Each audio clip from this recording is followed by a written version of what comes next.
Hi friends, இன்னைக்கு நாம யூஸ்ஃபுல்லான டிப்ஸ் நிறைய பார்க்கலாம். நம்முடைய வேலைகளை ரொம்ப ஈஸியா எப்படி முடிக்கிறது அப்படினு பார்க்கலாம். அது மட்டும் இல்லாம அன்றாட வாழ்க்கையில யூஸ்ஃபுல்லா இருக்கக்கூடிய நிறைய டிப்ஸ் அண்ட் கிச்சன் டிப்ஸும் பார்க்கலாம்.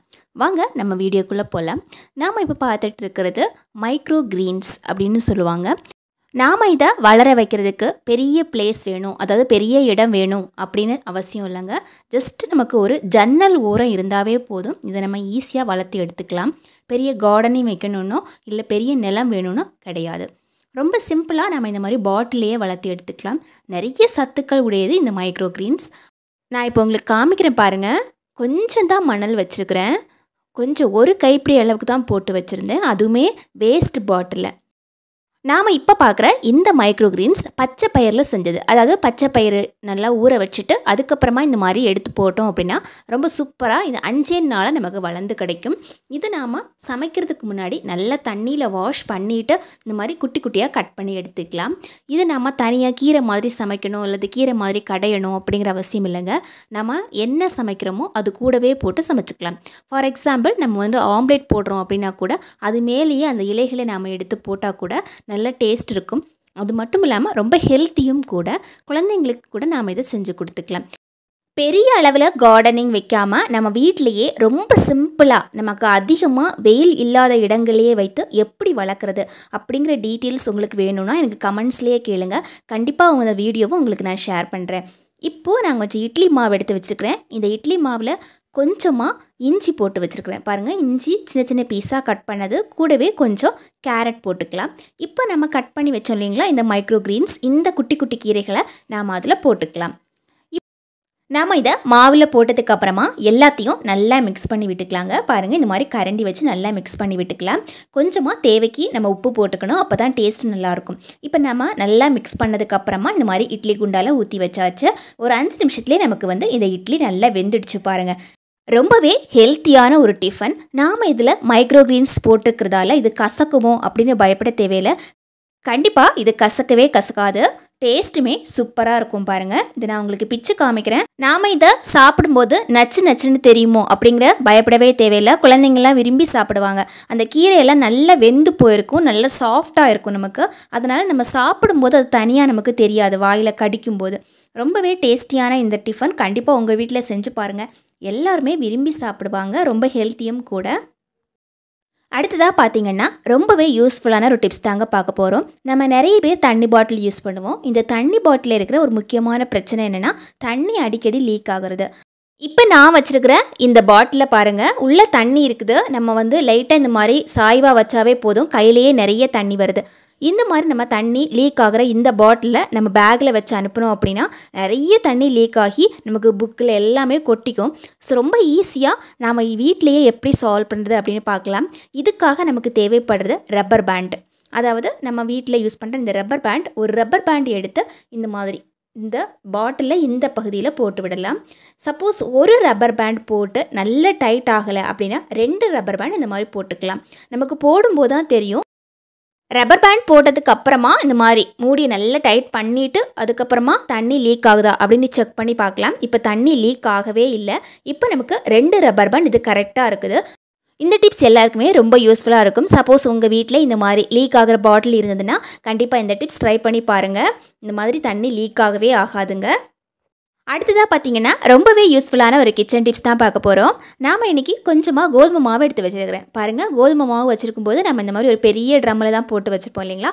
நிறைய மாவு நம்ம போட்டு வச்சுருக்கும்போது கொஞ்ச நாள்லேயே அதில் பூச்சி அரிக்கிறதுக்கு நிறையவே வாய்ப்பு இருக்குது. வண்டு வரதுக்கும் நிறைய சான்ஸ் இருக்குது. ஸோ நம்ம என்ன பண்ணலாம் அப்படின்னா நம்ம வீட்டில் சமையலுக்காக யூஸ் பண்ணுற உப்பு, அதாவது பவுடர் உப்பு தான் யூஸ் பண்ணுறது ரொம்பவே நல்லது.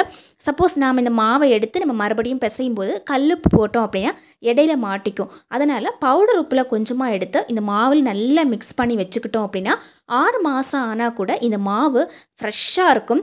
சப்போஸ் உங்களுக்கு இந்த மாதிரி உப்பு மிக்ஸ் பண்ணுறதுக்கு பிடிக்கல அப்படின்னா ஒரு பெரிய கிணத்துல நிறைய உப்பு எடுத்து இந்த மாவோட சென்டர் பகுதியில் இந்த மாதிரி வச்சு விட்டுருந்தோம் அப்படின்னா மாவு 3 மாதம் 4 மாதம் 6 மாதம் ஆனால் கூட மாவில் புழு பூச்சி எதுவுமே வராமல் இருக்கும்.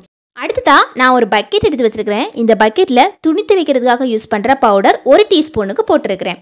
இப்போ நான் டெட்டால் எடுத்து வச்சுருக்கிறேன். இந்த டெட்டாலில் 1 டீஸ்பூனுக்கு யூஸ் பண்ணாவே ரொம்ப நல்லது. இந்த மூடியிலேயே இந்த மாதிரி எடுத்து நம்ம யூஸ் பண்ணிக்கலாம். இப்போ இந்த மூடியில் ஒரு மூடிக்கு டெட்டால் எடுத்து அந்த பக்கெட்லேயே ஊற்றியாச்சு. ஊற்றிட்டு நம்ம தேவையான அளவுக்கு தண்ணியும் ஊற்றிக்கலாம்.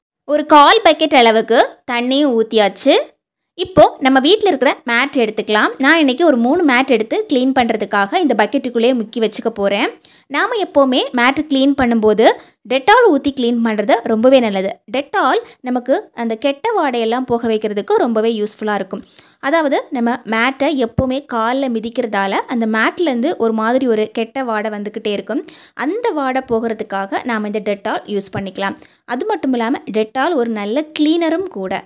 இதை நாம் இப்படியே முக்கி வச்சுக்கலாம் 1 மணி நேரம். அதுக்கப்புறமா நாம் எடுத்து பார்க்கும்போது எவ்வளோ அழுக்கு வந்திருக்குது பாருங்கள்.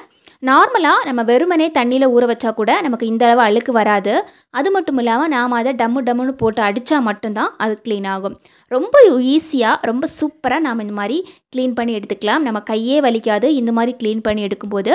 அது மட்டும் இல்லாமல் நமக்கு டைம் அதிகமாக நம்ம சேவ் பண்ண முடியும். இப்போ ஒரு டைம் நம்ம அந்த தண்ணியில் வாஷ் பண்ணிவிட்டு மறுபடியும் நல்ல தண்ணியில் போட்டு ஒரு கும்மி போட்டு எடுத்தோம் அப்படின்னா ரொம்ப சூப்பராக நம்முடைய மேட் க்ளீன் ஆகி இருக்குது. மேட் எப்போவுமே துவைக்கும் போது நம்ம ஸ்க்ரப்பர் போட்டு தேய்ச்சோம் அப்படின்னா அதில் இருக்கிற நூல் எல்லாம் சீக்கிரமாக பிஞ்சு வந்துடும். அதனால் எப்போவுமே இந்த மாதிரி சாஃப்டாக நம்ம க்ளீன் பண்ணி எடுக்கிறது ரொம்பவே நல்லதுங்க. அடுத்ததாக பார்த்திங்கன்னா ரொம்பவே யூஸ்ஃபுல்லான ஒரு டிப்ஸ் தாங்க பார்க்க போகிறோம். நம்ம எல்லார் வீட்லேயுமே இந்த மாதிரி துடைப்பம் இருக்கும். இந்த துடைப்பத்தில் பின்பகுதியில் பார்த்திங்கன்னா இந்த மாதிரியும் இருக்கும் பிளாஸ்டிக் பகுதி. இந்த பிளாஸ்டிக் பகுதியை மட்டுமே நான் தனியாக ரிமூவ் பண்ணி எடுத்து வச்சுருக்கிறேன். இப்போ நாம் ஒரு விளக்கு எடுத்து வச்சுருக்கிறேன். இந்த விளக்கில் இந்த மாதிரி திரி ஏற்றி வச்சாச்சு. இப்போ ஒரு கம்பியும் எடுத்து வச்சுருக்கிறேன். இந்த கம்பியை இந்த மாதிரி நல்லா சூடு பண்ணிவிட்டு அந்த பிளாஸ்டிக் பகுதி இருக்கு இல்லைங்களா, அதில் இந்த மாதிரி நல்லா ஒரு குத்து விட்டோம் அப்படின்னா நல்ல ஓட்டை கிடைக்கும் பாருங்கள். மேல் பகுதியில் ஒரு ஓட்டை போட்டாச்சு. அதே மாதிரி கொஞ்சம் தள்ளி இந்த மாதிரி இன்னொரு ஓட்டை போட்டு விட்டுக்கலாம். கம்பியை நல்லா சூடு பண்ணால் மட்டும்தான் இது நல்லா ஓட்டை போட முடியும். அதனால் நல்லா சூடு பண்ணிவிட்டு இந்த மாதிரி அங்கங்கே நல்லா ஓட்டை போட்டு விட்டுக்கோங்க. நம்ம வீட்டில் எல்லார் வீட்லேயுமே இந்த மாதிரி கலர் பென்சில் இருக்கும். அதாவது குழந்தைங்களுக்கு நம்ம வாங்கி கொடுக்கும்போது அவங்க யூஸ் பண்ணிவிட்டு கொஞ்சம் மிச்சம் வச்சுருப்பாங்க இல்லைங்களா, அந்த கலர் பென்சில் கூட எடுத்து யூஸ் பண்ணிக்கலாம். இந்த கலர் பென்சிலை நாம் இந்த ஓட்டை போட்டோம் இல்லைங்களா, அந்த பகுதியில் இந்த மாதிரி சொருகி வச்சுக்கலாம். பாருங்கள், ஓட்டை போடுறதில் நம்ம இந்த மாதிரி எடுத்து வைக்கும்போது அது எடுத்து வைக்கிறதுக்கு ரொம்ப ஈஸியாக இருக்கும். இந்த மாதிரி தள்ளி தள்ளி வைக்கிறதும் ரொம்பவே முக்கியம். இப்போ ஓட்டை பகுதியில் எல்லாமே நம்ம பென்சிலை எடுத்து வச்சுக்கிட்டாச்சு. இப்போது நாம் செஞ்சதை ஹேங் பண்ணி விடுறதுக்காக, அதாவது மாட்டி விடுறதுக்காக மேல் பகுதியில் 2 ஓட்டை போட்டு வச்சுக்கிட்டேன். அதே மாதிரி ஒரு கயிறு இந்த மாதிரி எடுத்து நம்ம இந்த மாதிரி கட்டி வச்சுக்கலாம். இது நம்ம எந்த பகுதியில் கட்டி வைக்கிறதுக்காகவும் யூஸ் பண்ணிக்கலாம். அல்லது ஹேங் பண்ணி விடணும் அப்படின்னு நாங்கள் நினச்சா கூட இந்த கயிறு நம்ம யூஸ் பண்ணிக்கலாம். இப்போது நாம் இதை ஒரு பேங்கிள் ஸ்டாண்டாக யூஸ் பண்ணிக்கலாம். பாருங்கள், நம்ம வீட்டில் இருக்கிற பேங்கிள் எல்லாம் எடுத்து இந்த பென்சிலில் எடுத்து வச்சுருந்தோம் அப்படின்னா ரொம்ப ஈஸியாக நமக்கு வைக்கிறதுக்கு முடியும். அதே சமயத்தில் ஒவ்வொரு டைமும் நம்ம ட்ரெஸ்ஸுக்கு மேட்சாக பேங்கிள்ஸ் போடணும் அப்படின்னு நினச்சா கூட தேடணும் அப்படிங்கிற அவசியம் இருக்காது. ஜஸ்ட்டு நம்ம பார்த்த உடனேயே ஐடென்டிஃபை பண்ணுறதுக்கும் ரொம்ப வசதியாக இருக்கும். நாம் மேல் பகுதியில் அந்த கயிறு வச்சு கட்டியிருக்கிறதால எந்த இடத்துல நாம் இதை வைக்கணுமோ அந்த இடத்துல ஜன்னல் ஓரத்தில் கூட நாம் இதை கட்டி வச்சுக்கலாம். அல்லது நம்முடைய பெட்ரூமில் எந்த இடத்துல வைக்கணும்னு நினச்சாலும் கூட நாம் அதை ஹேங் பண்ணி விடணும் அப்படின்னா ஹேங் பண்ணி விட்டுக்கலாம். இந்த டிப்ஸ் எல்லாம் உங்களுக்கு ரொம்ப பிடிச்சிருக்கும் அப்படின்னு நினைக்கிறேன். தேங்க்யூ ஃபார் வாட்சிங் ஃப்ரெண்ட்ஸ்.